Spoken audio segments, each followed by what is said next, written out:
भगवान क्या कहते हैं किसी ने सुना तो नहीं है ना।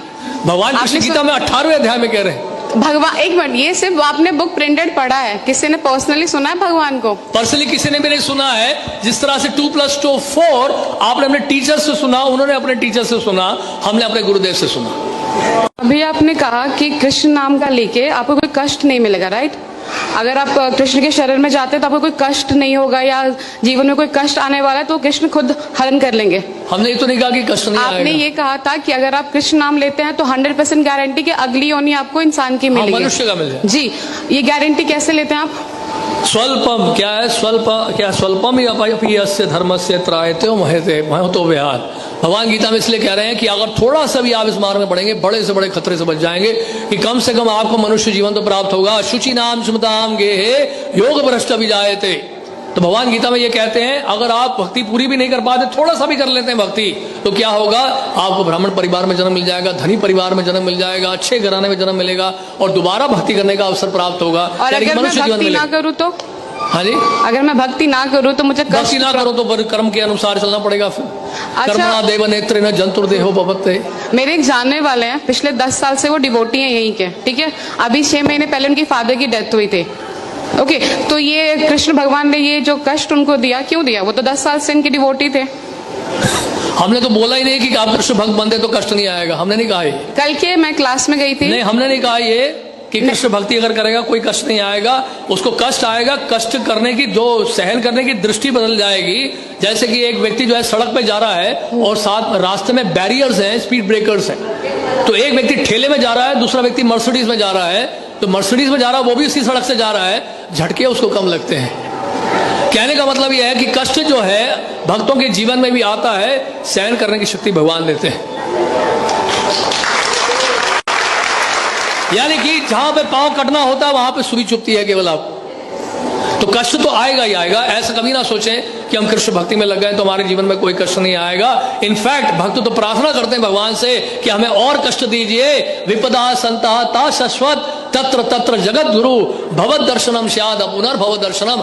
आप कुंती महारानी कह रहे हैं आप हमें और कष्ट दीजिए, और कष्ट दीजिए, और कष्ट दीजिए, क्योंकि आप अगर कष्ट देंगे तो आप ही का स्मरण करेंगे। अब आपका स्मरण करने का मतलब यह है दोबारा जन्म मृत्यु जरा व्याधि के संसार में दोबारा नहीं आना पड़ेगा।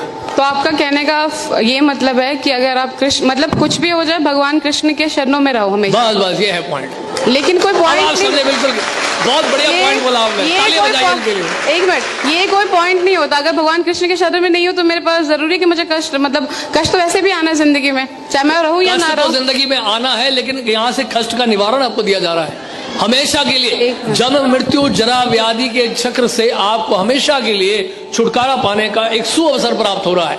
भगवान की सेवा में लगे, एक जीवन आप कृष्ण की सेवा में दे दो, कृष्ण आपको वापस लेके चले जाएंगे। तो आपका कहने का मतलब है कि मैं कृष्ण के शरण में जाती हूँ तो अगले जन्म में मुझे इंसान क्या ही वो मिलेगा? इंसान का मिलेगा, और अगर अच्छी तरह से भक्ति करेंगे तो भगवान के धाम में भी जाएंगे। ये तो मरने के बाद किसने देखा है कि कौन कहाँ जा रहा है?